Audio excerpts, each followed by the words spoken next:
The hotel room that changes every night. The air was cool, heavy with the scent of old wood and wax polish, as dusk settled over the small town of Ashwood, Vermont, nestled in the Green Mountains. At 6:17 p.m., the sky was a deep indigo, the last light fading over the rolling hills, casting shadows across the narrow streets. Emily Carter, 31, a travel writer with a restless spirit, checked into the Ashwood Inn, a quaint century-old building with ivy-covered walls and creaking floors. Her friend, Lucas Bennett, 33, a photographer with a knack for capturing the eerie, carried her bags, his camera slung around his neck. They were joined by Mia Harper, 29, a local historian with a love for old stories, who'd recommended the inn for its charm and its secrets. Before we begin, tell me, where are you listening from, and what time is it there? Ashwood was quiet, its population small, its streets lined with colonial homes and gaslit lamps. The inn stood at the edge of town, its windows glowing softly, its signs swaying in the gentle breeze. Locals whispered of its history guests who vanished, rooms that weren't on the blueprints, strange sounds in the night. Emily, always chasing a story, booked room 13, despite the clerk's hesitation, her eyes darting away as she handed over the key. At 6:42 p.m., the trio climbed the narrow staircase, the air growing colder, the walls lined with faded portraits, their eyes seeming to follow. Room 13 was small, its decor a mix of antique charm and subtle decay, a four-poster bed, a chipped dresser, a single window overlooking the forest. The air was stale, the scent of dust mingling with something faint like old flowers or rust. Emily set her notebook on the dresser, her pen tapping restlessly, while Lucas adjusted his camera, snapping shots of the room, the lens catching odd shadows in the corners. Mia lingered by the door, her hands in her pockets, her voice low. "This place feels wrong," she said, her eyes scanning the walls, where the wallpaper seemed to shift, its floral pattern twisting slightly. At 7:09 p.m., they went downstairs for dinner, the dining room warm, filled with the clink of silverware and the murmur of other guests. The innkeeper, a wiry man with tired eyes, served them soup, his hands shaking as he avoided questions about room 13. Emily pressed, her voice curious, teasing. "Any ghost stories?" she asked, but he only smiled, tight-lipped, and walked away. The air grew heavier, the chandelier flickering, casting jagged shadows across the table. Lucas's camera clicked, capturing the room, but later, at 7:48 p.m., he frowned at the screen, his voice low. "The photos, they're blurry, like something moved." Back in room 13 at 8:14 p.m., the room was different. The bed was made, but the blanket was a different color, red, not blue. The dresser was against the opposite wall, its mirror cracked, though it hadn't been before. Emily's notebook was open, a page filled with handwriting she didn't recognize, scrawled words, "Stay." "See." Her heart quickened, her hands trembling as she showed Lucas and Mia, their faces pale in the dim light. The air was colder, the scent of rust stronger, and a low hum began, faint like a distant chant, vibrating through the floor. "This isn't right," Mia whispered, her voice shaking, her eyes darting to the window, where the forest seemed closer, the pines pressing against the glass. Lucas checked the door, his hands steady, but his breath uneven. It was locked, though they hadn't touched it. At 8:29 p.m., the hum grew louder, pulsing in their ears, the walls creaking as if the room was breathing. Emily's flashlight flickered, its beam catching the mirror, where a reflection moved a figure, tall, thin, its face blurred, standing behind them. She spun around, her breath catching, but the room was empty, the hum deafening, urging them to stay, to look. At 8:47 p.m., the lights went out, plunging the room into darkness. The hum, a chorus now, weaving through the air, their bones. Lucas's camera flashed, the sudden light revealing the walls now bare, the wallpaper gone, replaced by smooth, cold stone etched with symbols that seemed to writhe. Mia grabbed Emily's arm, her voice breaking. "We need to leave," she said, her words sharp, desperate. They pounded on the door, the wood unyielding, the knob cold like ice. The hum was inside them, pulling at their thoughts, their fears, whispering their names. At 9:03 p.m., The door opened, revealing a hallway that wasn't there before long, narrow, its walls lined with doors, each marked with a number that didn't exist. 13A, 13B, 13C. The air was thick, the scent of rust and flowers overwhelming, the hum louder coming from everywhere. Emily clutched her notebook, the strange handwriting now covering every page, words like stay, no, forever. Lucas's camera kept flashing, each photo showing the same figure, closer, its face a void, its eyes glinting. Mia led the way, her flashlight shaking, the beam catching shadows that moved too fast, too wrong. At 9:21 p.m., they reached a staircase descending into darkness. The steps uneven, the air colder, heavier, like water pressing against their lungs. The hum was a scream now, filling their heads, their chests, urging them to turn back, to stay. Emily's flashlight died, Mia's beam the only light, weak, flickering. The walls were stone, slick with moisture, etched with more symbols, pulsing faintly, glowing green. Lucas stopped, his camera shaking, his voice low. "It's following us," he said, his eyes wide, fixed on the darkness behind them. At 9:38 p.m., they found another door, heavy, iron, its surface cold, marked with the same symbols. It opened with a groan, revealing room 13 again. But different, the bed was gone, the dresser now a table covered with objects, a watch, a locket, a child's toy, none of which belonged to them. The mirror was whole, but it showed the figure standing in the room, its form clearer, its face still a void. The hum was deafening, the air thick with the smell of blood, the walls closing in, the symbols glowing brighter, urging them to touch, to stay. Emily dropped her notebook, its pages scattering, the handwriting now her own, though she hadn't written it. Mia screamed, her flashlight falling, the beam spinning across the floor, catching glimpses of more figures, circling, watching. Lucas grabbed the door, pulling it open, but it led to another hallway, endless, identical, the hum a roar, the air choking. At 10:02 p.m., they ran, the hallway twisting, the doors blurring past, each one opening to room 13. Always different, always wrong, new furniture, new objects, new shadows. At 10:19 p.m., they found a window, impossibly high, overlooking Ashwood, but the town was wrong empty, its streets twisted, its lights dim. The hum was softer now, coaxing, promising answers if they stayed. Emily's hands trembled, her eyes fixed on the mirror, where the figure was closer, its hand reaching, its breath cold against her neck. Lucas smashed the window with a chair, the glass shattering, the air rushing in, clean, cold, real. They climbed out, falling onto the grass, the inn behind them, its windows dark, its door closed. At 10:47 p.m., they stumbled into Ashwood, the town quiet, the streets normal, the inn unchanged, its sign still swaying. They called the police from a gas station, their voices shaking, their hands cold. At 11:14 p.m., officers searched room 13, finding nothing, no symbols, no objects, just a bed, a dresser, a mirror, all as it should be. The innkeeper swore no one had stayed in room 13 that night, his eyes avoiding theirs, his hands trembling. Clara's notebook was gone, Lucas's photos blank, Mia's flashlight dead. Ashwood whispered of the inn, of guests who saw rooms that weren't there, of nights that changed, of figures that followed. Emily stopped traveling, her stories unwritten, her dreams haunted by mirrors and hums. Lucas's camera stayed locked away, his photos empty, his sleep broken by shadows. Mia left Elkwood, her research abandoned, her nights filled with the sound of doors opening, closing.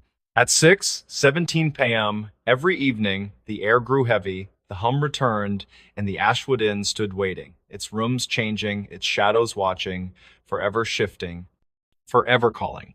The man who slept for 15 years and never aged.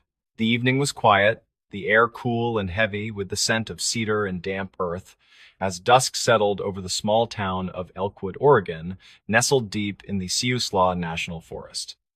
At 6:47 p.m., the sky glowed a soft orange, the sun dipping below the horizon, casting long shadows across the winding streets.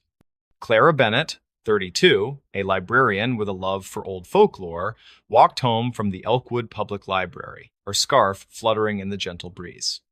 Her brother, Nathan Bennett, 35, a carpenter with a steady hand and a quiet demeanor, waited on her porch, his truck parked in the driveway. Their friend, Lily Harper, 30, a park ranger with a sharp eye for detail, joined them, her boots still dusted with forest soil.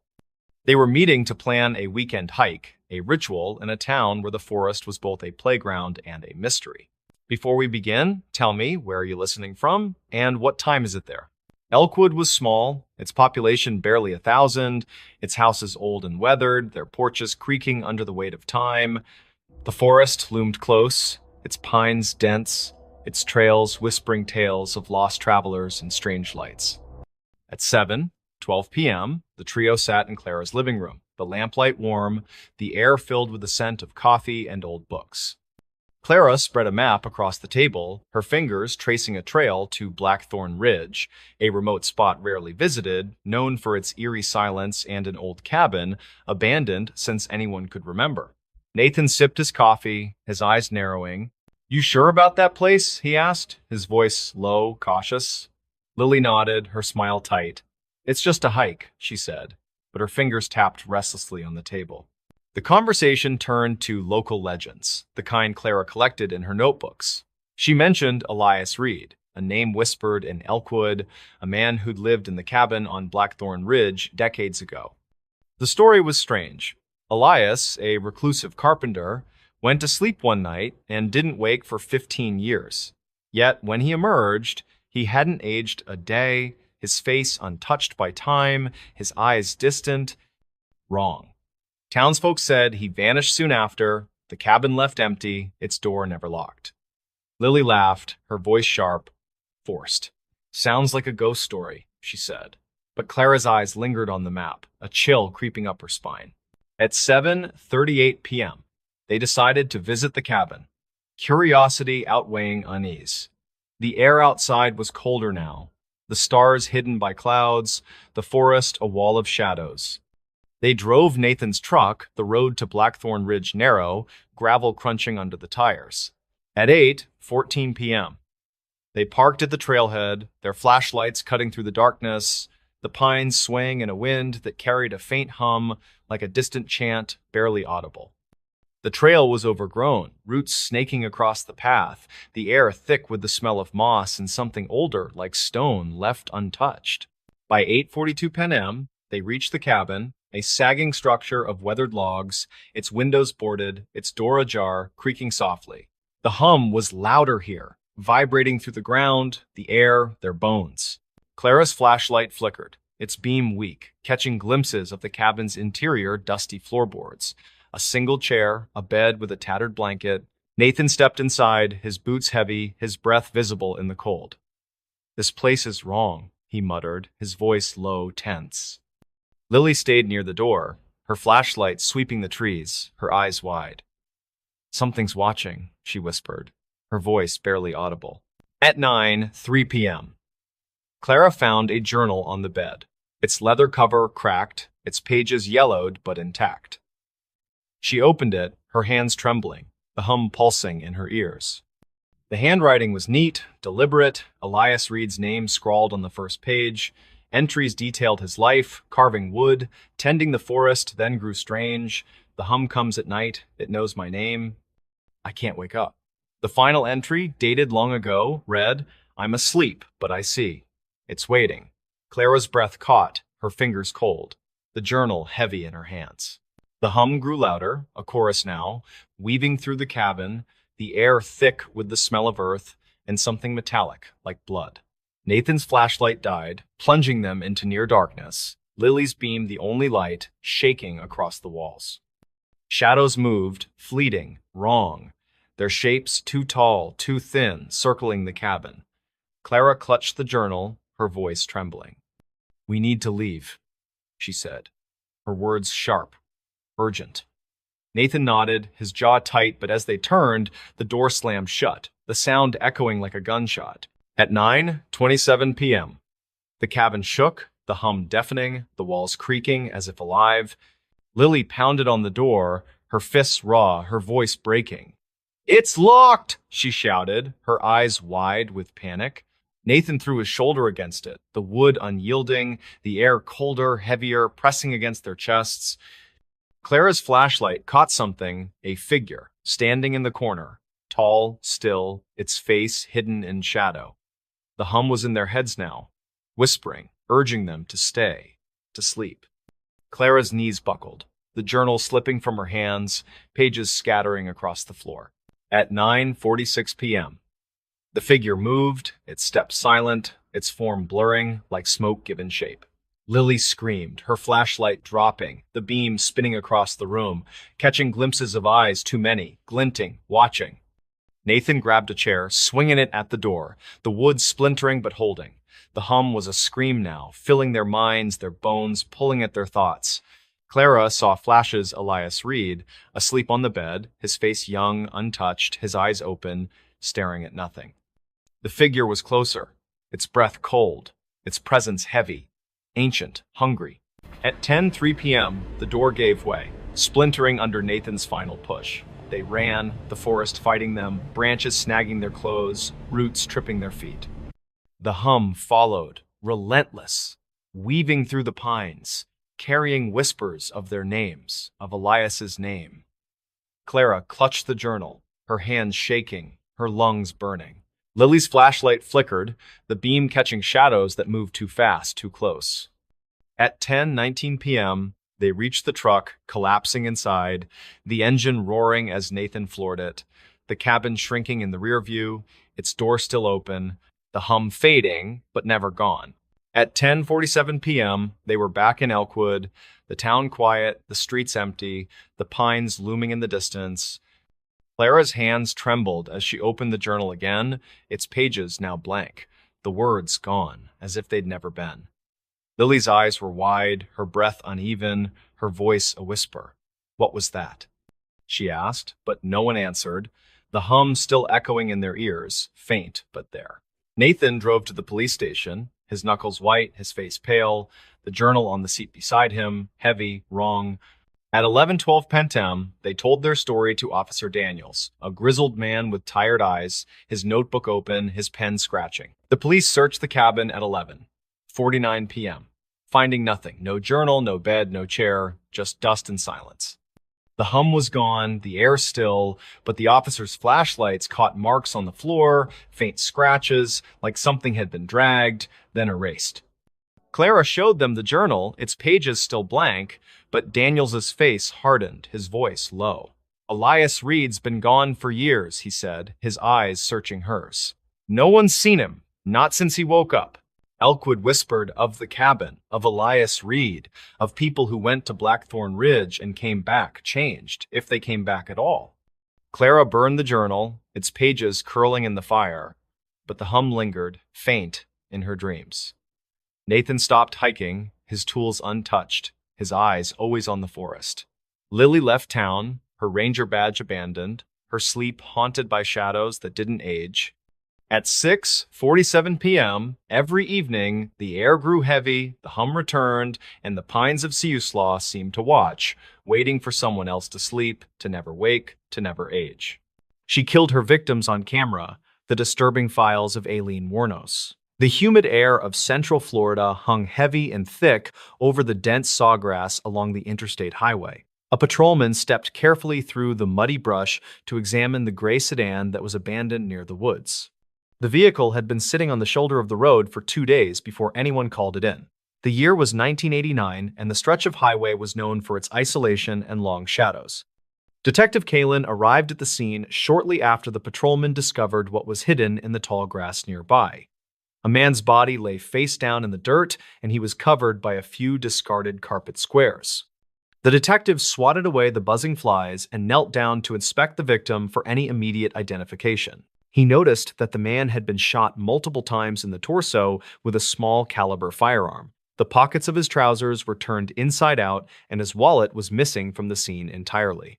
Kalin stood up and looked at the endless stream of cars passing by on the busy interstate highway.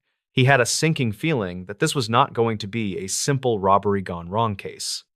The precision of the shots and the concealment of the body suggested a cold and calculated level of violence. This was the beginning of a dark winter that would terrify the residents of the sunny southern state. The investigation moved slowly at first because there were no witnesses and very little forensic evidence to process. The humidity and the daily afternoon rains had washed away any tire tracks or footprints near the sedan. Kalen returned to the station and began the tedious work of running the license plate and vehicle registration. The car belonged to a shop owner who had been reported missing by his family 2 days prior. He was known to carry large amounts of cash and often picked up hitchhikers on his long drives. The detective pinned the photo of the victim on the bulletin board and started a new case file. 6 months passed without any major leads, and the case began to go cold in the filing cabinet. Then, a second body was discovered in a wooded area in a neighboring county along the same highway. The victim was another middle-aged man who had been shot with a .22 caliber pistol. His car was found several miles away, and it had been wiped clean of any useful fingerprints. Kalen drove to the county morgue to compare the ballistics reports from the two seemingly unrelated crime scenes. The bullets recovered from both victims were a perfect match and proved they were killed by the same gun. The press began to pick up on the story and dubbed the unknown assailant the highway killer. Truck drivers and traveling salesmen were warned to be careful and not to pick up any strangers. The police profile suggested that the killer was likely a man who was drifting along the interstate system.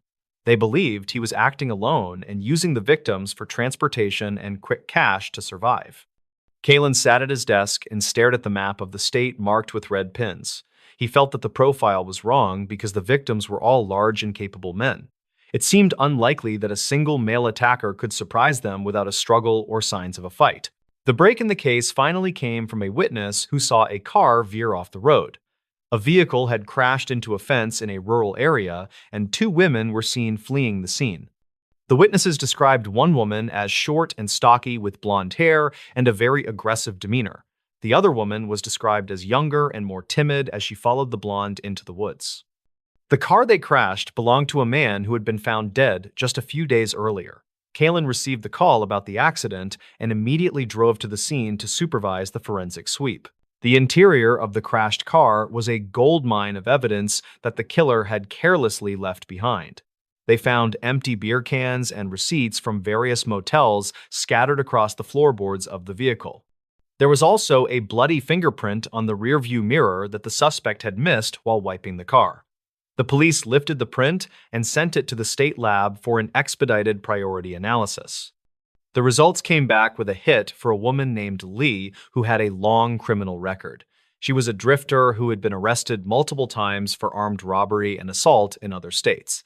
Kalen looked at the mugshot of the woman and recognized the cold stare in her dark eyes. She fit the description given by the witnesses at the crash site perfectly, and she was in the system. The detective now knew he was hunting a female serial killer, which was a rare and disturbing anomaly. He issued an all-points bulletin for Lee and her suspected female accomplice, who was likely her partner. The police checked the motel receipts found in the car and traced their path across the state. They were moving north and staying in cheap roadside motels under a variety of fake aliases. The investigation led them to a pawn shop where Lee had sold a radar detector and a camera. The items belonged to one of the missing men and linked her directly to the robbery and murder. The pawnbroker remembered the woman clearly because she had argued loudly about the price of the items.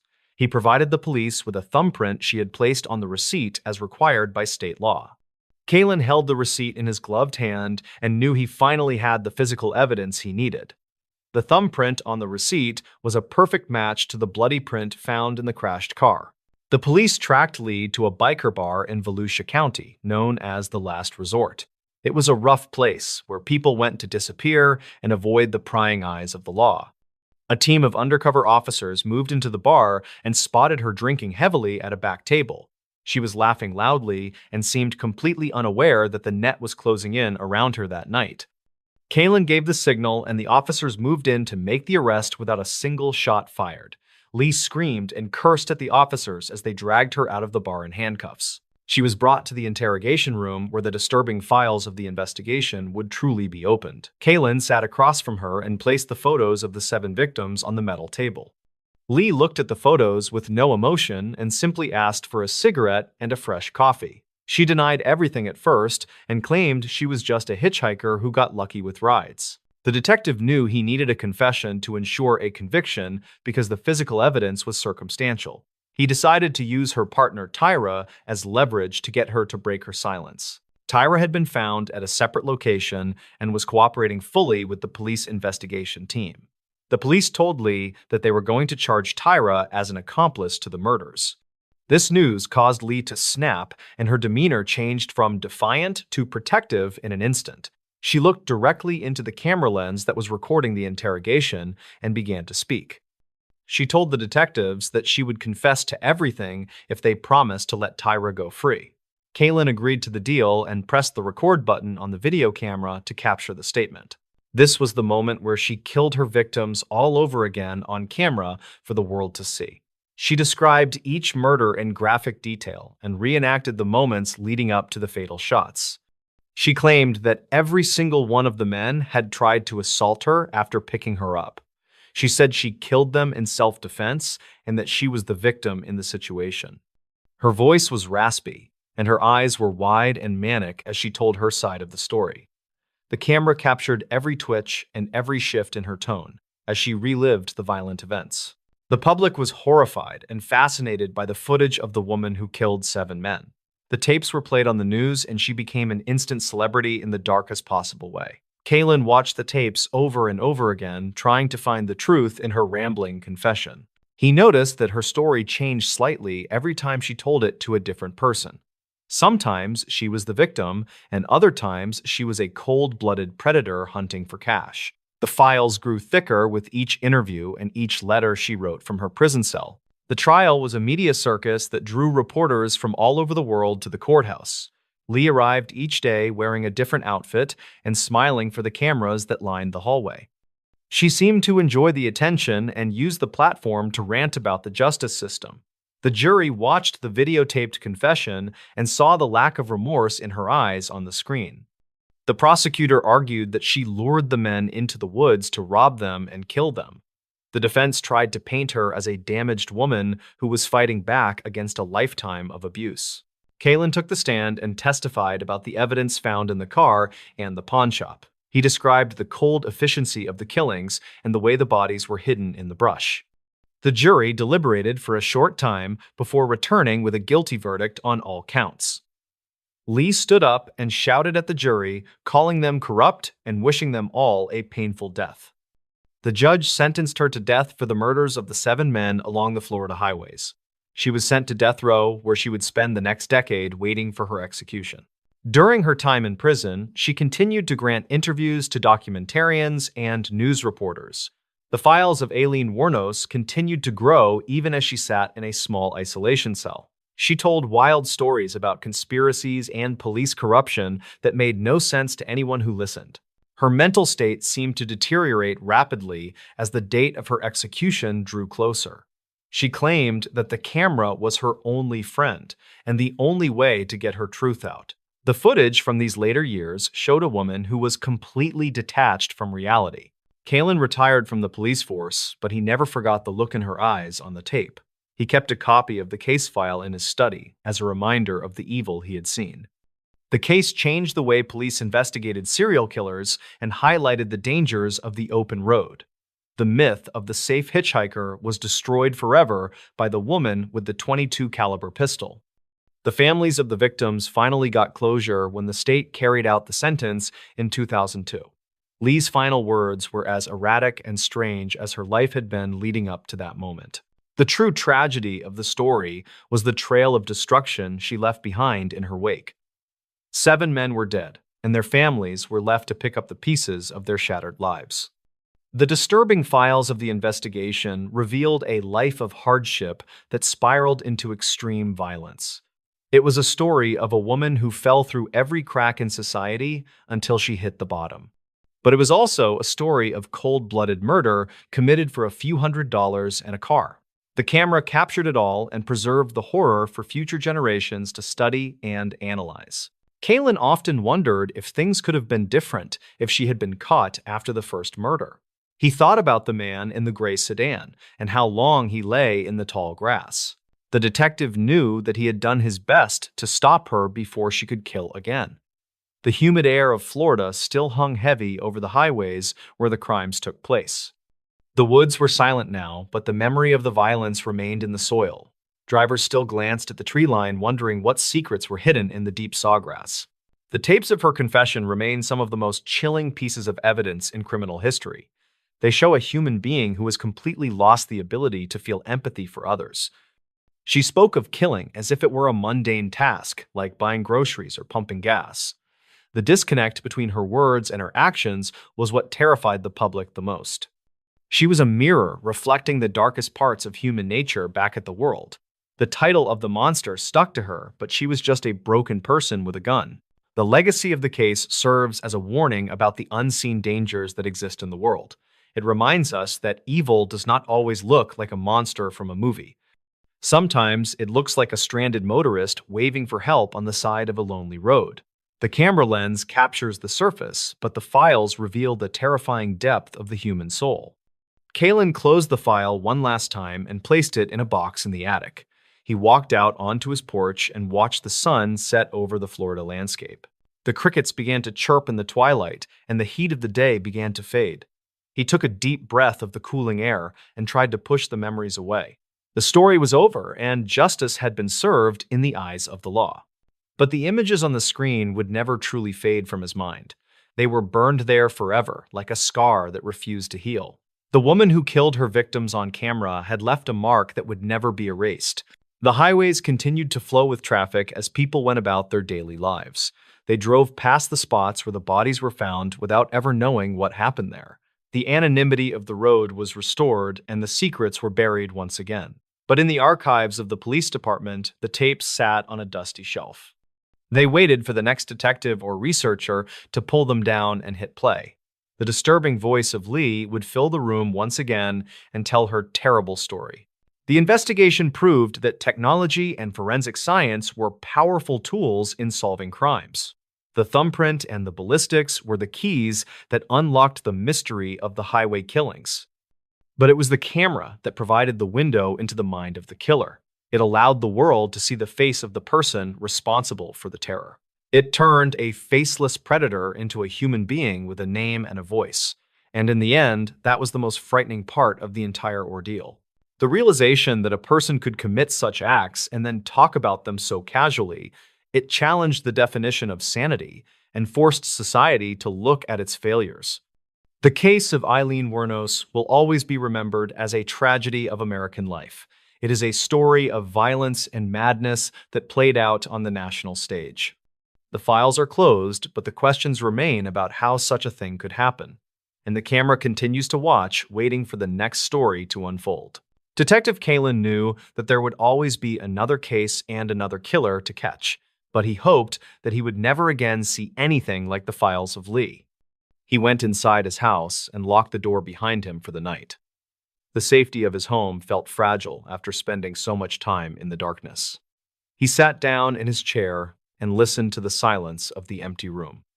It was a peaceful sound compared to the noise of the interrogation room. He closed his eyes and finally let himself rest. Do you believe in other dimensions? 4 friends entered an abandoned school in North Jersey and experienced things science can't explain. What they found there will change how you see the world forever. On a star-filled night in North Jersey, 4 friends, myself, Yuri, Frank, and Freddie, decided to embark on an adventure that would forever change us. Our destination was an abandoned high school, a place left behind by time and forgotten by the world. It stood as a relic of the past, its windows shattered, its halls silent, yet calling out to those daring enough to explore it. We approached this journey with youthful enthusiasm, armed only with cans of spray paint to leave our mark through graffiti art and fireworks to light up the darkness. To us, it seemed like just another thrill-seeking escapade, a way to break free from the monotony of everyday life. But little did we know, this seemingly ordinary night would unravel mysteries far beyond our imagination. As we gathered near the entrance, excitement buzzed through the air. Freddie cracked jokes about how we'd become legends for exploring such a forbidden place, while Yuri whispered stories she had heard about strange occurrences happening there. Frank, ever the pragmatist, reminded us all to stay safe. though his words carried a hint of unease beneath their surface confidence. I felt a mix of anticipation and nervousness bubbling inside me, but at that moment, nothing could have prepared us for what awaited within the walls of that forsaken building.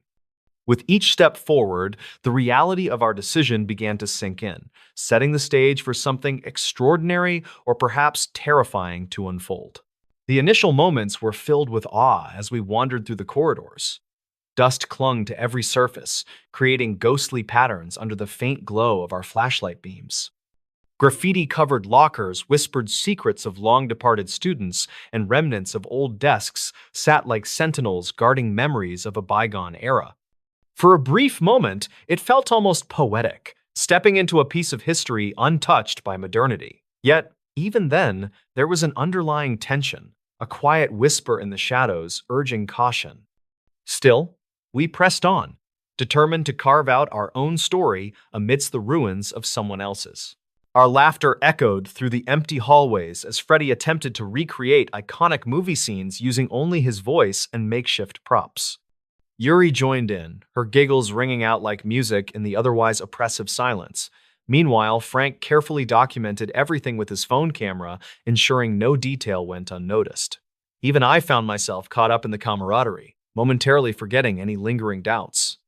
It was during one of these light-hearted interludes that the first inkling of foreboding crept in, a subtle shift in the atmosphere that none of us dared acknowledge aloud. And yet, deep down, we all knew something was amiss.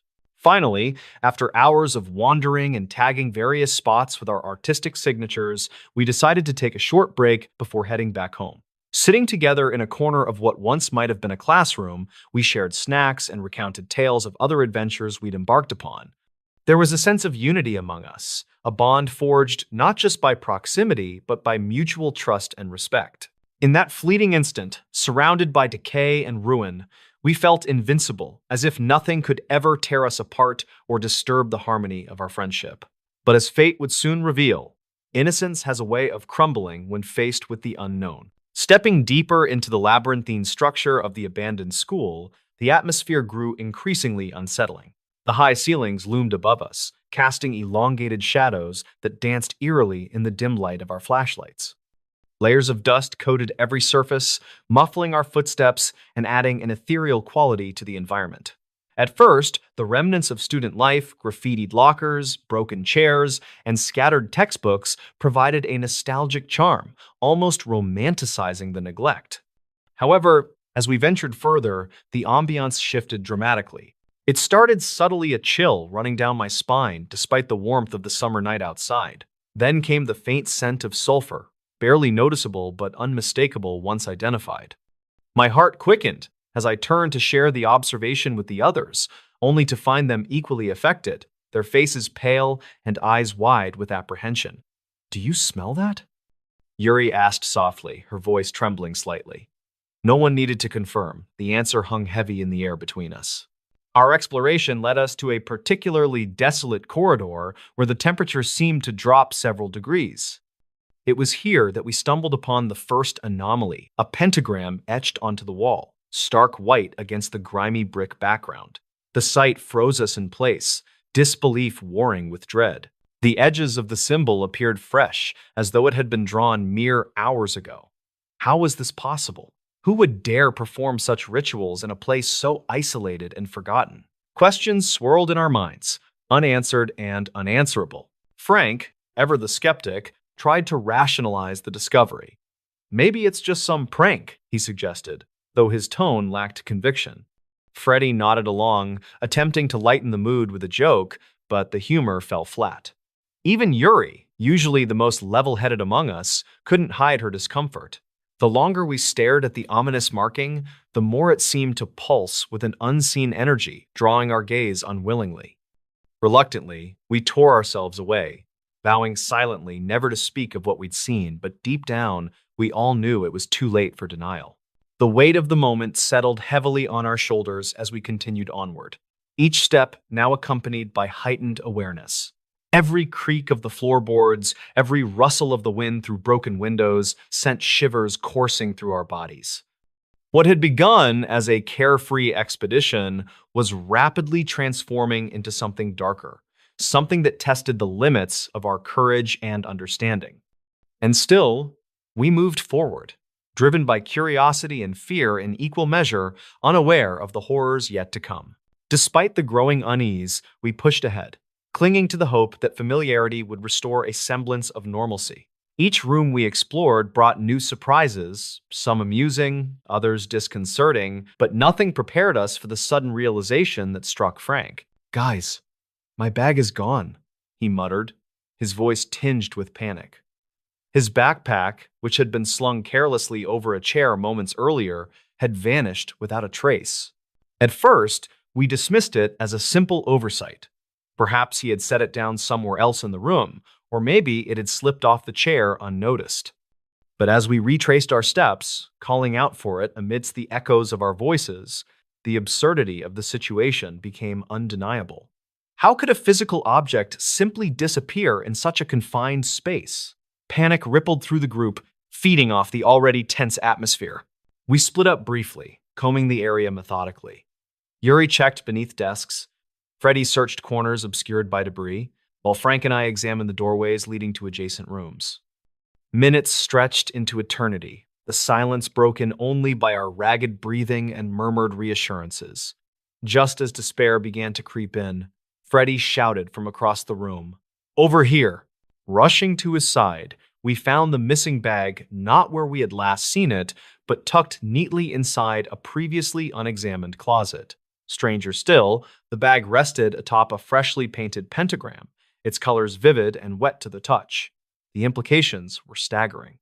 Not only had someone or something moved Frank's belongings, but they had done so deliberately, leaving behind evidence of their presence. Shock rooted us to the spot, rendering coherent thought nearly impossible.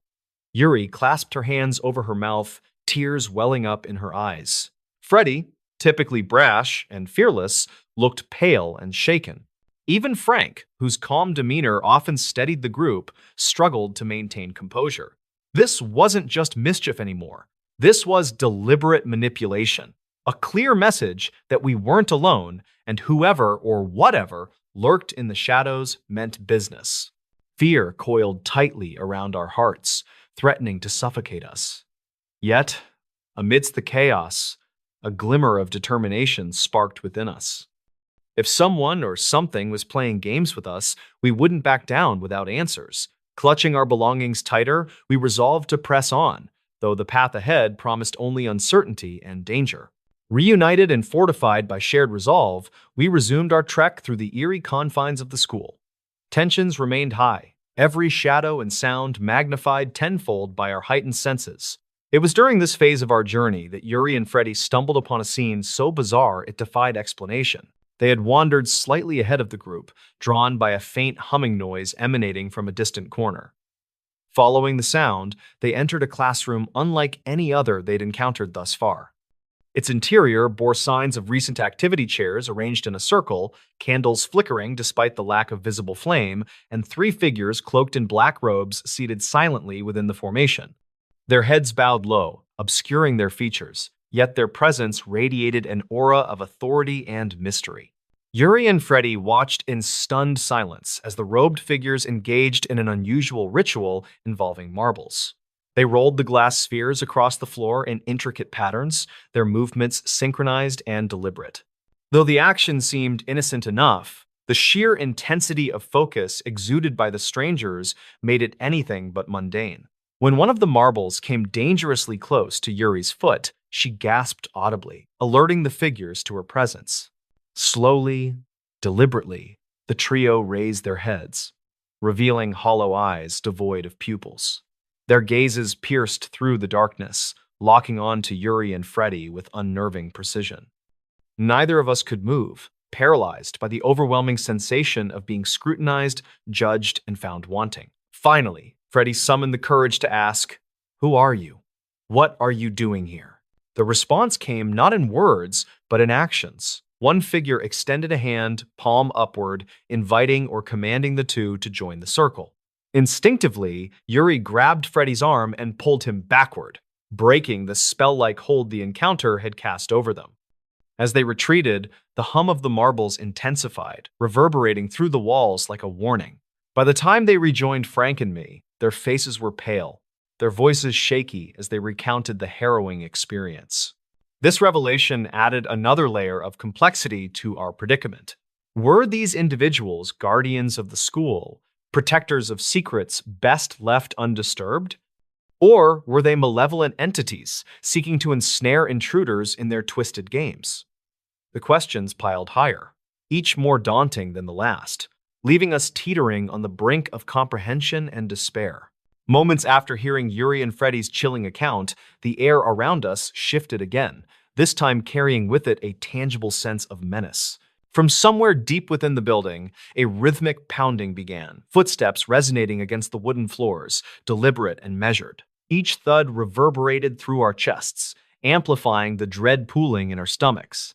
Initially, we assumed it was merely an echo caused by the peculiar acoustics of the abandoned structure, but as the sounds grew louder, closer, the illusion crumbled. These weren't random footsteps. They followed a pattern, advancing steadily toward our location. Worse still, they carried an unnatural weight, as though belonging to something far larger or more sinister than human. Frank instinctively reached for his phone, attempting to record the phenomenon, but the screen flickered and died, drained of power despite having been fully charged moments earlier. Panic surged anew, unchecked and raw. We huddled together, backs pressed against a crumbling wall, hearts pounding in unison with the approaching steps.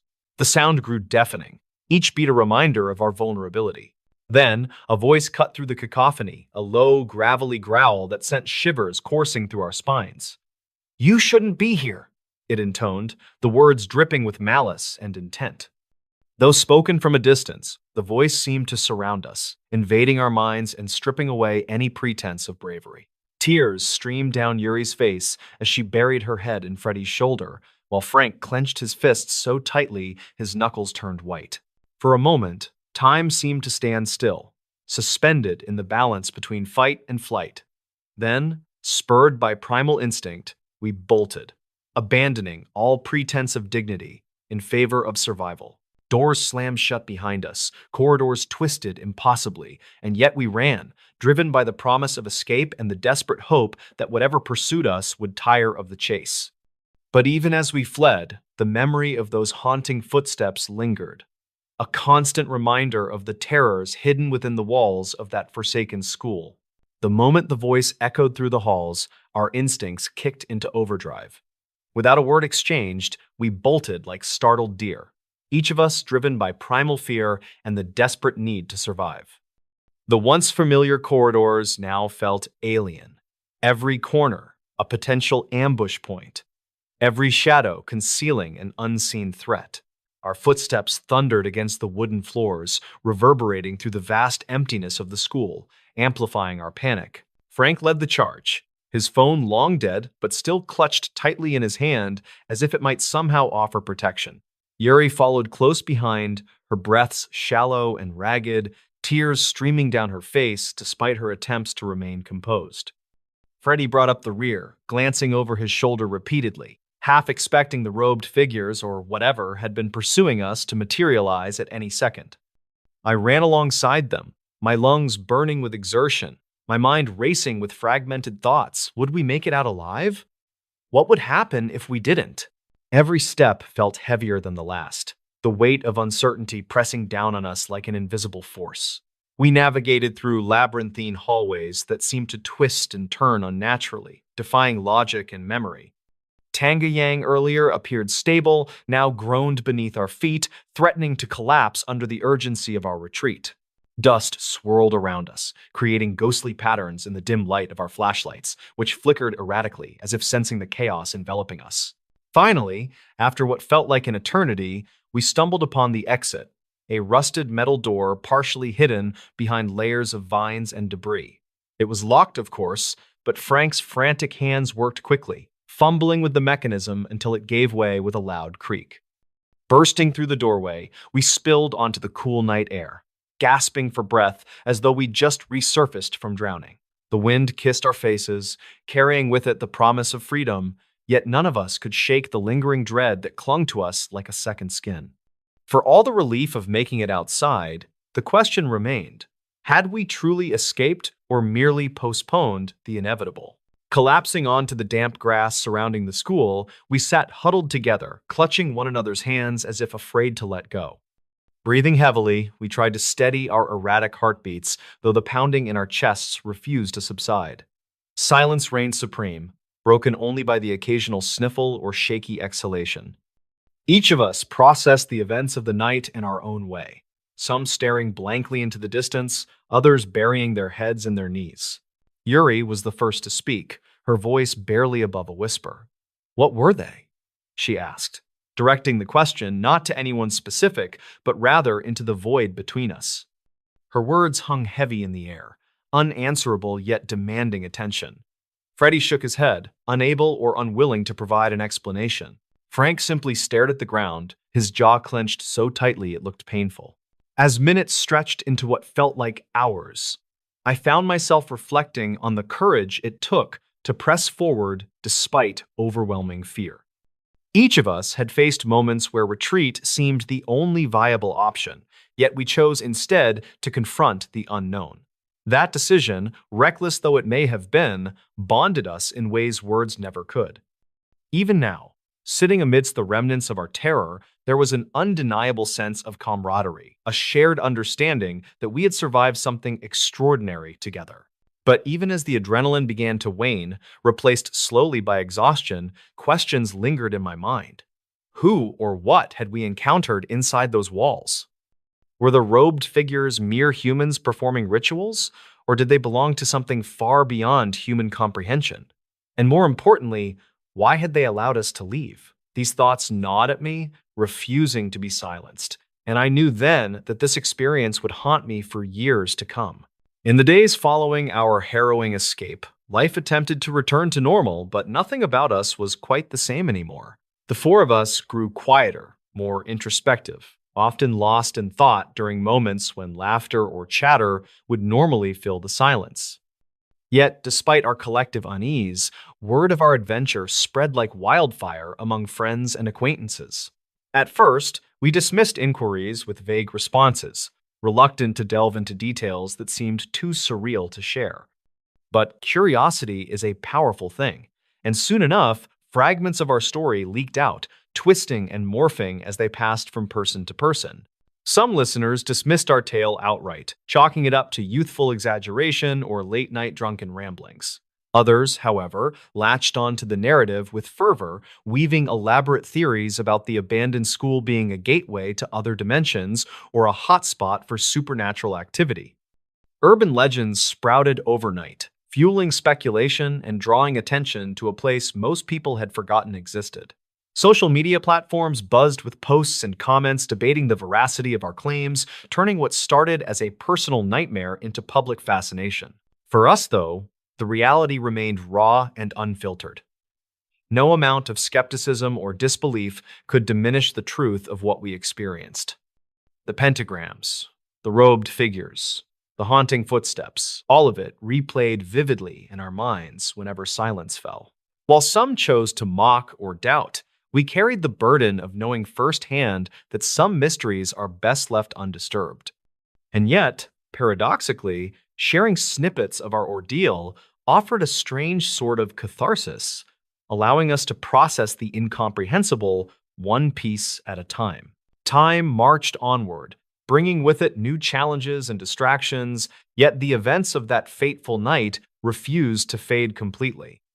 Months turned into years, and while life moved forward, certain questions continued to plague my thoughts, surfacing unexpectedly during quiet moments or restless nights. Why had the robed figures chosen to perform their rituals in such an isolated location? Were they protecting something sacred, or guarding secrets too dangerous to reveal? And perhaps most unsettling of all, why had they let us go? These queries haunted me like ghosts, refusing to be laid to rest. Conversations with Yuri, Frank, and Freddie occasionally revisited the topic, though no answers emerged that satisfied any of us. Freddie suggested they might have been testing us, gauging whether we posed a genuine threat to their activities. Yuri proposed the possibility that we had unknowingly interrupted something critical, prompting them to temporarily halt their operations.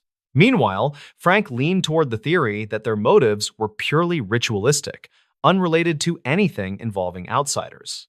None of these explanations fully accounted for the eerie precision with which they manipulated our movements. The reappearance of his bag atop the freshly painted pentagram, the deliberate placement of marbles in their circular formation, the chilling warning delivered through the disembodied voice. Every detail pointed to intentionality, suggesting a level of control that made me deeply uncomfortable. And though years have passed since that night, the absence of definitive answers leaves a void in my mind, one that grows larger with each passing day. To this day, the abandoned high school stands as both a physical reminder and a psychological scar etched into our memories. Though none of us has dared to return, its presence looms large in our lives, shaping decisions and influencing perspectives in subtle yet profound ways. For some, the allure of the unknown draws them closer, compelling them to seek answers where none exist. For others, including ourselves, the mystery serves as a cautionary tale, a testament to the dangers lurking in places untouched by modernity. Our journey through those crumbling halls taught us many things: the fragility of courage, the power of friendship, and the limits of human understanding. Yet perhaps the most significant lesson lies in the realization that some questions are meant to remain unanswered. To pursue clarity in matters shrouded in darkness risks inviting forces beyond comprehension into your life. This truth weighs heavily on my shoulders, urging caution even as curiosity tugs persistently at the edges of my mind. If you've ever heard whispers about that school or stumbled across similar stories elsewhere, I implore you to tread carefully. Some mysteries are better left buried, their secrets guarded by time and shadow. As for me, I carry the memory of that night not as a burden, but as a reminder, a constant nagging question mark that keeps me awake at night, wondering what truly transpired within those walls. The creepy phone number that always answers when you call at 3 a.m. The legend of the cursed telephone number had circulated on the darker corners of the internet for nearly 10 years. It started as a rumor on a message board dedicated to technology glitches and old analog phone systems. Users claimed that a specific number with a local area code would always answer if dialed at 3 in the morning. The terrifying part of the story was not just that it answered, but that it allegedly played back your own voice. The number was said to be a deadline that had been disconnected by the phone company decades ago. However, curiosity is a powerful force, and many people tried to call the number despite the ominous warnings online. Our story focuses on a skeptical freelance journalist named Marcus, who lived in a rainy city in the Pacific Northwest. The year was 2016, and Marcus was writing a feature article about the persistence of modern urban legends. He wanted to debunk the myth of the phantom number and prove that it was simply a disconnected line recording. He spent weeks researching the origins of the number and tracing it back to a defunct telecommunications company. The company had gone bankrupt in the late 90s, and its infrastructure had been absorbed by larger corporations over the years.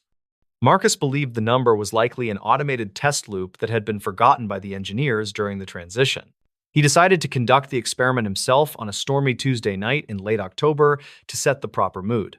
He set up his recording equipment in his small home office to capture high-quality audio of the call. He wanted to document every second of the experience to share with his readers, and finally put the rumor to rest. He waited until the digital clock on his computer screen read exactly 3 o'clock in the morning before he dialed. His hand shook slightly as he pressed the green call button on his smartphone and held it to his ear. The silence in the room was heavy, and the sound of the rain against the window seemed to grow louder. The phone rang once with a strange and hollow tone that sounded different from a standard modern digital ringback tone. It rang a second time, and then the line clicked open with a sharp sound of static and mechanical interference. Marcus held his breath and waited for a voice or a recording to play on the other end of the line. For the first 10 seconds, there was nothing but a low hum that sounded like wind blowing through a tunnel. He checked his recording software to make sure the levels were moving and confirmed that the audio was being captured. He cleared his throat and asked if anyone was there in a clear and steady voice that masked his fear. The line remained silent for another long moment before a series of strange clicking sounds echoed through the speaker. Then a voice cut through the static and repeated the exact phrase Marcus had just said a moment earlier. The voice was distorted and sounded metallic, but it was unmistakably his own voice asking if anyone was there.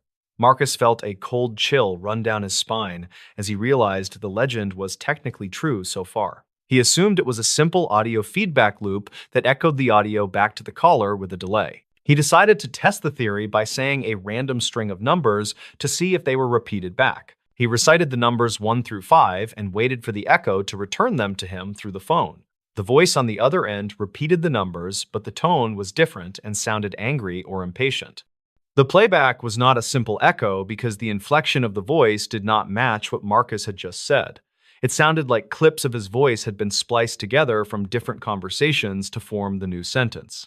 He immediately hung up the phone and sat back in his chair with his heart pounding in his chest.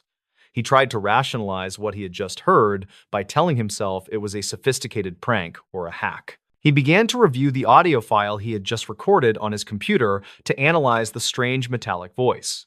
He put on his noise-canceling headphones and turned the volume up to hear the background noise in the recording.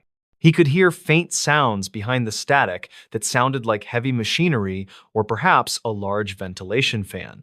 There was also a rhythmic thumping sound that resembled footsteps walking on a metal grate or a concrete floor. He realized that the call had connected to a physical location where a microphone was picking up the ambient environment. This meant the number was not a digital ghost, but a real line connected to a real place somewhere. Marcus decided to try and trace the location of the line using his contacts in the local telecom industry. He called an old friend named David who worked as a senior network engineer for a major service provider. David was reluctant to help at first because accessing customer records without a warrant was strictly against company policy. Marcus convinced him that this was a matter of public safety and potentially involved an illegal wiretapping operation. David agreed to run a trace on the number to see which physical switch it was routed through in the city.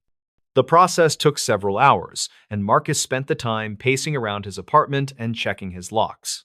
The phone on his desk rang just as the sun was starting to rise over the gray city skyline. He picked it up, expecting it to be David with the results of the trace he had requested earlier. Instead, he heard the same low hum and static that he had heard on the mysterious call at 3. He looked at the caller ID and saw that the number calling him was his own cell phone number. This is a common technique used by scammers called spoofing, but in this context, it felt personal and threatening. A voice on the line spoke his name clearly and then played a recording of him sleeping in his bed. The recording captured the sound of his breathing and the rustling of his sheets from the previous night. Marcus dropped the phone in horror as he realized the surveillance was not just happening over the phone lines. Someone had been inside his apartment or had placed a listening device in his bedroom to capture that audio. He immediately began to tear his bedroom apart, looking for a bug or a hidden microphone in the walls. He checked the vents and the smoke detectors and behind the headboard of his bed, but found nothing. The fear turned into anger, and he grabbed his keys to drive to the address David had just sent. David texted him a location in the industrial district near the old shipping yards by the river. The address corresponded to a brick building that had once served as a switching station for the telephone company. The building was supposed to be abandoned and slated for demolition to make room for new luxury condos. Marcus drove through the morning traffic with a sense of urgency that made him run 2 red lights. He arrived at the desolate street and parked his car a block away to avoid being seen by anyone. The building was covered in graffiti, and the windows were boarded up with sheets of plywood and metal bars. He approached the rear entrance and found that the heavy steel door had been pried open slightly at the bottom. He squeezed through the gap and entered a dark hallway that smelled of mold and old copper wiring. He used the flashlight on his phone to navigate the maze of corridors that were filled with debris. The silence of the building was broken by the familiar low hum that he had heard on the phone call. He followed the sound toward the center of the building where the main server room was located. The room was massive and filled with rows of dusty server racks and old analog switching equipment. Most of the equipment was dead and dark, but one rack in the corner was still blinking with green lights. A thick bundle of cables ran from the rack to a makeshift desk that had been set up nearby. The desk was covered in monitors and audio equipment that looked like it had been scavenged from a dumpster. Marcus approached the desk slowly and saw that the screens were displaying live feeds from hundreds of cameras. He saw the interior of strangers' living rooms and bedrooms and offices displayed in black and white grids. He realized that this was not just about a phone number, but a massive illegal surveillance hub. The hum grew louder as he realized it was coming from a cooling fan that had been rigged to the equipment. He saw a logbook on the desk that contained lists of phone numbers and names and addresses. He flipped through the pages and saw his own name written in a shaky hand near the bottom of the list. The dates next to his name went back several months, which meant he had been watched for a long time. He pulled out his phone to take pictures of the evidence so he could bring it to the police. Just as he snapped the first photo, he heard the sound of footsteps on the metal grate above him. He looked up and saw a shadow moving along the catwalk that ran around the perimeter of the room. A man was standing there looking down at him with a pair of heavy industrial headphones around his neck. The man looked disheveled and wild with a long beard and clothes that were stained with grease and dirt. He did not yell or try to run, but simply stared at Marcus with a look of intense curiosity. Marcus shouted that he had called the police and that they were on their way to the building. The man laughed, a dry and raspy laugh that sounded exactly like the static on the phone line. The stranger spoke, and his voice was the metallic and distorted voice that Marcus had heard on the call. He was using a voice modulator device that he held to his throat to mask his real voice. He told Marcus that the police could not stop the collection because the data was already in the cloud. He claimed that he was archiving the lives of the city to preserve them before they were forgotten by history. He believed he was doing a public service by recording the private moments of the citizens of the city. Marcus realized he was dealing with a deeply delusional individual who had lost touch with reality completely. Marcus turned and ran back toward the hallway he had entered from, while the man watched him from above. He scrambled through the debris and squeezed back out through the gap in the heavy steel door. He ran to his car and locked the doors before dialing the emergency number to summon the police. He waited in his car until the patrol cars arrived with their sirens wailing and their lights flashing. He directed the officers to the entrance and told them about the surveillance center and the man inside. The police entered the building with their weapons drawn and began a floor-by-floor search of the premises. They found the server room and the equipment just as Marcus had described it to them in the parking lot. However, the man on the catwalk was gone, and there was no sign of where he had escaped. The police found a hidden hatch on the roof that led to the fire escape on the neighboring building. The suspect had vanished into the city, leaving behind terabytes of stolen data and recordings of thousands of people. The police seized the equipment and began the long process of notifying the victims of the privacy breach. Marcus wrote his article, but it was not the debunking piece he had originally planned to write. The story became a national scandal and led to a complete audit of the city's old infrastructure. Utility companies were forced to secure their abandoned buildings and disconnect all inactive legacy lines. The mystery of the phone number was solved, but the identity of the man remained unknown to the public. The police identified him tentatively as a former technician who had been fired for stalking years ago. He had used his knowledge of the system to build his own private kingdom in the forgotten station. He lived in the walls of the city and fed on the secrets of the people living there. The twist in the story came a few months later, when Marcus had moved to a new apartment. He had changed his phone number and his email address and tried to start a fresh life. He was unpacking boxes in his new living room when his landline phone began to ring. He had not given the number to anyone yet except for the utility company and his parents. He stared at the phone for a long time before he finally picked up the receiver to answer. He expected to hear a telemarketer or a wrong number on the other end of the line. Instead, he heard the familiar low hum of the ventilation fan and the rhythmic thumping of footsteps. The metallic voice whispered a series of numbers that corresponded to his new address and zip code. The caller knew exactly where he was and had found him despite all his precautions to hide. Marcus realized that the man had not just tapped the physical lines, but had compromised the database itself. As long as Marcus was connected to the grid, the man would always be able to find him. He hung up the phone and pulled the cord out of the wall with a violent jerk. The button of the story is the realization that true privacy is an illusion in the modern world. Marcus lives a mostly analog life now and avoids smart devices and unnecessary digital connections. He still works as a writer, but he uses a typewriter and submits his drafts by mail or courier. He knows that somewhere out there in the dark, the archivist is still listening and recording. The city is full of dead lines and abandoned wires that can be used by those who know how. And every time the phone rings late at night, he feels a cold shiver of fear return. The legend of the number at 3 a.m. faded from the internet as new rumors took its place. But for the people who were recorded, the fear never truly went away or faded with time. They wonder if their secrets are sitting on a hard drive somewhere, waiting to be listened to again. The voice in the static is a reminder that someone is always watching, even when we think we are alone. The phone network is a vast web that connects us all, but also traps us in its reach. And sometimes the voice on the other end is not a ghost, but something much more human. The police case remains open but inactive, as no new leads have surfaced in the years since. The abandoned building was eventually demolished, and a shiny glass tower was built in its place. The residents of the new condos have no idea what used to exist in the space below their feet. They sleep soundly in their beds, surrounded by their smart speakers and their connected cameras.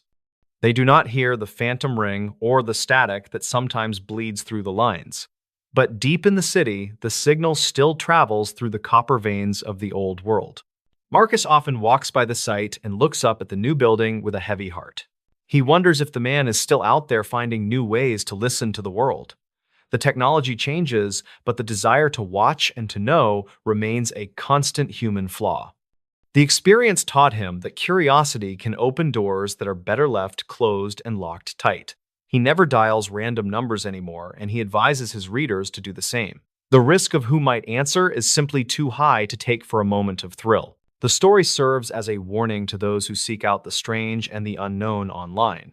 The barrier between the digital legend and the physical reality is thinner than we think. A simple phone call can bridge the gap and bring the horror into your own home.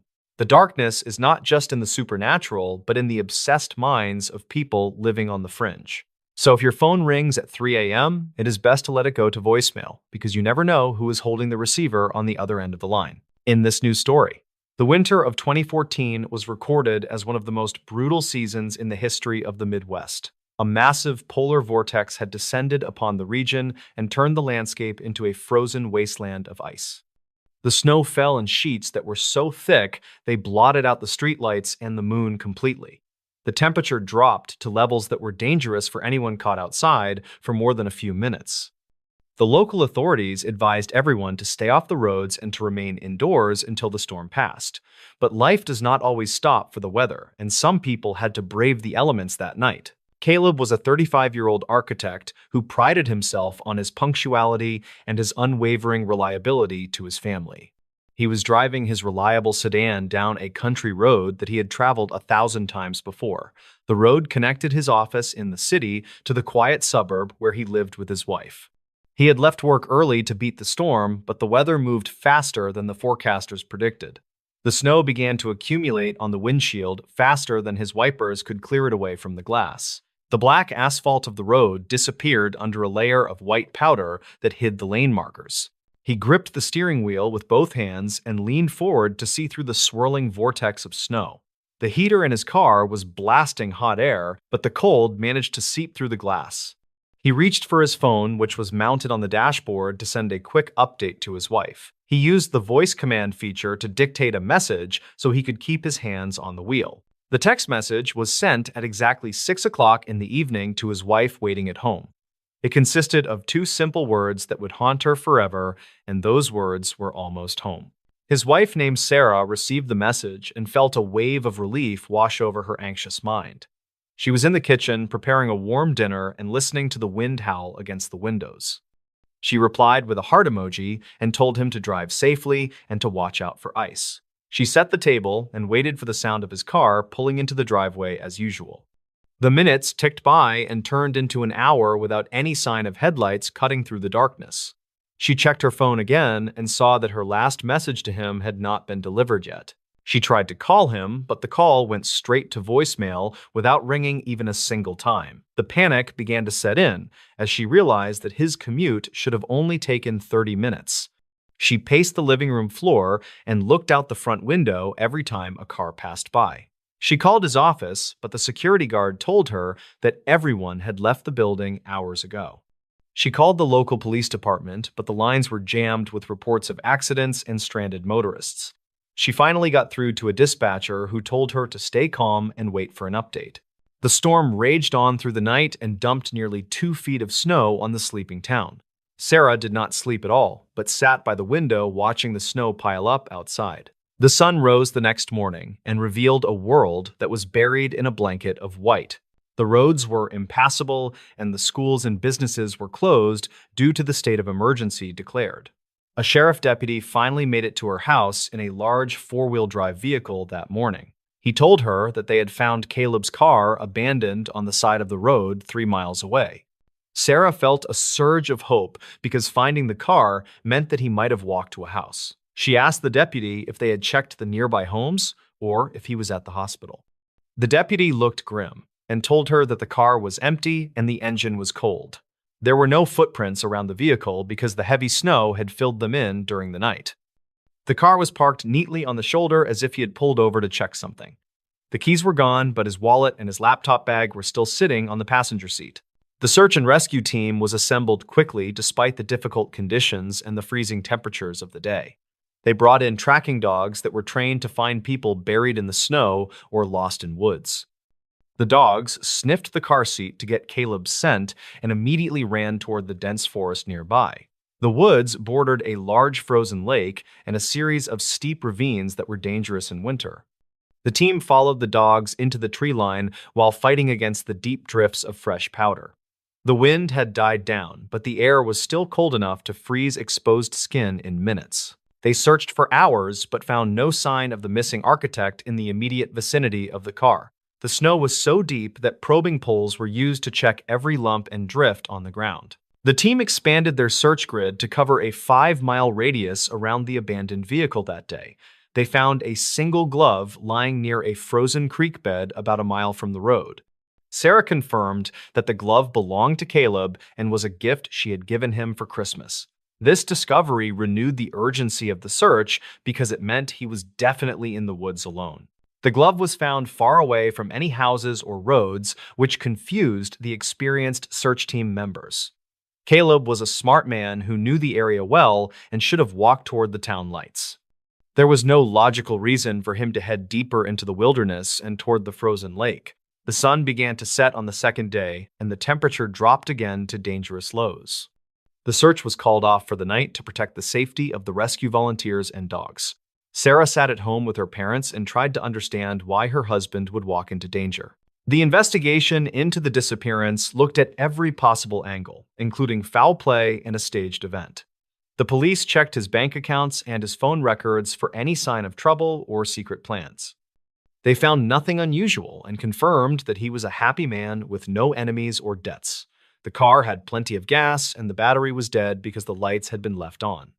The mechanical inspection showed that the car was in perfect working order and had not broken down. This deepened the mystery of why he pulled over and why he left the safety of the vehicle. The days turned into weeks and the weeks turned into months without any new leads or evidence found. The snow continued to fall and bury the secrets of the forest under layer after layer of ice. The official search was suspended, but Sarah continued to hire private investigators to look for her missing husband. She refused to give up hope that he was still out there somewhere waiting to be found alive. She put up flyers in every town in the county and created a website to gather tips. But the phone never rang, and the tips that came in were all dead ends or hoaxes. The spring thaw finally arrived in April, and the snow began to melt away from the woods slowly. The landscape changed from white to brown as the mud and the dead leaves were revealed again. A group of teenagers were hiking near the lake when they spotted something bright blue in the brush. They walked over to investigate and found a heavy winter coat lying on the ground near a tree. The police were called, and they identified the coat as the one Caleb was wearing when he vanished. The coat was found nearly 4 miles from where the glove had been discovered months earlier. The police brought the cadaver dogs back to the woods to search the area around the coat thoroughly. The dogs led the officers to a small cave that was hidden behind a cluster of large rocks. The cave was shallow and offered very little protection from the wind or the cold of winter. Inside the cave, they found the skeletal remains of Caleb still wearing his suit and his dress shoes. He was huddled in the back of the cave in a fetal position with his arms wrapped around himself. The medical examiner determined that he had died of hypothermia on the night of the storm. But the discovery of the body raised more questions than it answered for the investigators and the family. Why had he walked 5 miles in the wrong direction through deep snow and dangerous terrain that night? Why had he taken off his coat, which was his only defense against the freezing cold air? And why did he pull over his car in the first place when he was only 3 miles from home? The police found his cell phone in his pocket and sent it to a digital forensics lab for analysis. The phone was damaged by the moisture, but the technicians were able to retrieve the data from the memory. The data revealed a series of photos that Caleb had taken after he pulled over to the side. The first photo showed a small kitten sitting in the middle of the road in the snow. This explained why a kind-hearted man like Caleb would stop his car in a blizzard. He likely got out to move the kitten to safety, and the animal ran into the woods. He followed the kitten into the tree line, thinking he could catch it quickly and return to his car. But the storm disoriented him and covered his tracks within minutes of him entering the dense forest. The text "almost home" was sent just seconds before he saw the kitten and pulled over to help. The phone data showed that he tried to use his GPS map to find his way back. But the signal in the woods was weak, and the cold drained his battery faster than normal. He wandered in circles for hours as the hypothermia began to affect his judgment and his mind. The condition caused him to feel confused and warm, which explained why he removed his heavy coat. He likely thought he was walking toward the lights of his house, but was walking further away. The cave was his final attempt to find shelter when his body could no longer keep moving forward. He sat down to rest and fell into the deep sleep that comes before death in the cold. The tragedy was that he was trying to do a good deed, and it cost him his life. The kitten was never found and likely perished in the storm along with the man who tried to save it. Sarah wept when she saw the photo of the small animal that had lured her husband away. It was a heartbreaking image that showed the last thing he saw before the darkness took him. The button of the story is the fragile nature of the decisions we make in split seconds. A simple act of kindness turned into a nightmare because of the unforgiving power of the winter storm. Caleb was almost home and safe in his warm house with the family he loved so much. But fate intervened in the form of a lost animal and a whiteout that erased the world. The story serves as a reminder to stay in your vehicle during a storm, no matter what you see. The wilderness is waiting for a mistake, and it does not show mercy to those who enter unprepared. The spot on the road where he pulled over is now marked with a small wooden cross. People leave flowers and small toy cats there to honor the memory of the man who stopped. The woods behind the marker are quiet now, and the trees have grown over the path he took. But the locals still look at that patch of forest with a sense of sadness and respect. They know that a good man walked into those trees and never walked out again because he cared. It is a legacy of kindness that is mixed with the tragedy of a life cut short. Sarah eventually moved away from the house that held so many memories of waiting by the window. She could not bear to watch the snow fall on the driveway where his car should have been. She started a foundation in his name to help rescue animals in the city where it is safer. She wanted his death to have a meaning that went beyond the senseless loss of that night. The foundation saves thousands of animals every year and carries his name into the future with hope. It is the only way she found to make peace with the storm that took everything from her. The phone with the photo sits in a drawer in her new home as a keepsake of his character. It is a blurry image of a small gray kitten with wide eyes staring into the headlights. It captures the moment the decision was made and the path was changed forever for everyone. It is a testament to the fact that heroes do not always wear capes or fight villains. Sometimes they are just ordinary men who try to save a small life in the snow. And sometimes they pay the ultimate price for their humanity in the silence of the winter night. The storm of 2014 is gone, but the story of the text message remains a cautionary tale. It reminds us to hold our loved ones close and to cherish every moment we have together. We never know when a simple text message might be the last words we ever say to someone. The line between safety and danger is thinner than we think and can vanish in the snow. And sometimes, almost home is the furthest distance in the world when the storm hits. The unthinkable theory behind the D. B. Cooper hijacking. The gray sky over the Pacific Northwest hung heavy with rain on that cold November afternoon. A man who called himself Vance walked into the Portland International Airport with a black briefcase in hand. He approached the busy ticket counter and purchased a one-way ticket for a short flight to Seattle. The year was 1971, and airport security was far more relaxed than it is today. Vance wore a dark suit and a black tie, which made him look like a typical businessman. He boarded the Boeing 727 and took his seat in the very last row of the cabin. The plane was only about one-third full, which gave him plenty of space to spread out. He ordered a bourbon and soda from the flight attendant as the plane prepared for the takeoff. The young stewardess named Florence smiled and handed him the drink before moving to help other passengers. Vance lit a cigarette and exhaled a cloud of smoke that drifted up toward the cabin ceiling. He seemed completely at ease as the engines roared to life and the plane lifted off the ground. The flight was supposed to be a short commute that would take less than 40 minutes to complete.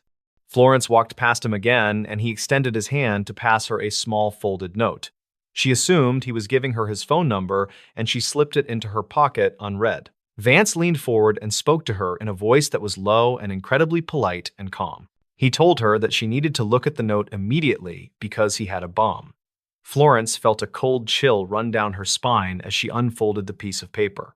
The note was written in neat capital letters and stated that he had a bomb in his briefcase. He motioned for her to sit down next to him in the empty seat beside the window. She hesitated for a moment, but the serious look in his eyes convinced her to follow his instructions. He placed the briefcase on his lap and unlatched the locks with a loud and distinct click. He opened the lid just enough for her to see the red cylinders and the complex wiring inside. Vance told her to go to the cockpit and tell the pilots about the situation in the rear. He wanted $200,000 in negotiable American currency delivered to the plane upon landing in Seattle. He also demanded 4 parachutes, which included 2 primary chutes and 2 reserve chutes for his escape. The pilot contacted the authorities on the ground and relayed the specific demands of the hijacker to them. The airline president immediately authorized the payment of the ransom to ensure the safety of the passengers. The plane circled the airport for hours while the authorities on the ground scrambled to meet the demands. The passengers were told that there was a minor mechanical difficulty to keep them from panicking inside. Vance sat quietly in the back of the plane and ordered another bourbon while he waited for the news. He wore dark sunglasses that hid his eyes and made him look like a character from a movie. The sun began to set, and the heavy rain continued to pound against the fuselage of the aircraft. The lights of Seattle glowed in the distance below them as the plane continued its slow holding pattern. The atmosphere in the cockpit was tense as the pilots tried to figure out the man's plan. The authorities on the ground finally secured the money and the parachutes from a local skydiving school. The pilot announced that they would be landing shortly to refuel and resolve the minor mechanical issue. Vance checked his watch and gave strict instructions that the plane was not to be approached by police. He wanted the fuel truck to be brought to the side of the plane immediately after they landed. The wheels of the large jet touched down on the wet runway and taxied to a remote section. The lights of the terminal were far away, and the plane was surrounded by darkness and rain. A mobile staircase was rolled up to the forward door so the exchange could take place safely. The authorities handed over a heavy knapsack filled with $20 bills and the 4 requested parachutes. Vance allowed the 36 passengers to leave the plane along with 2 of the flight attendants. He kept Florence and the flight crew on board as hostages to ensure his demands were met. The refueling process took a long time because of a vapor lock issue with the fuel truck pump. Vance became agitated for the first time and demanded that the job be finished as soon as possible. He outlined his flight plan to the pilots, which was highly unusual and very specific for a hijacker. He wanted them to fly south toward Mexico City at the lowest possible speed without stalling the aircraft. He demanded that they fly with the landing gear down and the wing flaps set to 15 degrees. He also insisted that the cabin remain unpressurized so that he could open the rear door in flight. The pilots argued that they could not fly all the way to Mexico City under those conditions. They agreed to fly to Reno in the state of Nevada to refuel again before continuing south. The plane took off into the stormy night sky with only the hijacker and the crew on board. Two fighter jets were scrambled from a nearby Air Force base to trail the hijacked airliner from behind. The visibility was so poor that the fighter pilots could not see the airliner through the clouds. Vance ordered Florence to go to the cockpit and close the door so he could be alone. She last saw him tying the heavy bag of money around his waist with a piece of cord. He was standing in the middle of the aisle and looking at the instructions on the reserve parachute. The crew in the cockpit noticed a warning light flash on the instrument panel a few minutes later. The light indicated that the rear stairway of the plane had been unlatched and was being lowered. The captain used the intercom to ask Vance if there was anything he needed from the crew. The hijacker replied with a single word over the intercom, and that was the last they heard. The plane pitched upward slightly as the weight and balance of the aircraft shifted suddenly in the air. The heavy stairs dragged in the wind and created a loud, roaring noise that filled the entire cabin. The pilots fought to keep the plane steady as it flew through the freezing rain and strong winds. They believed that Vance was standing on the rear stairs and preparing to jump into the dark void. The temperature outside was well below freezing, and the wind chill would have been absolutely brutal. Vance jumped from the plane somewhere over the dense forests of southern Washington state with the money. He leaped into a violent storm with a parachute that he could not steer and limited survival gear. The crew landed safely in Reno with the rear stairs still dragging along the runway behind them. The authorities surrounded the plane immediately, but they found that the cabin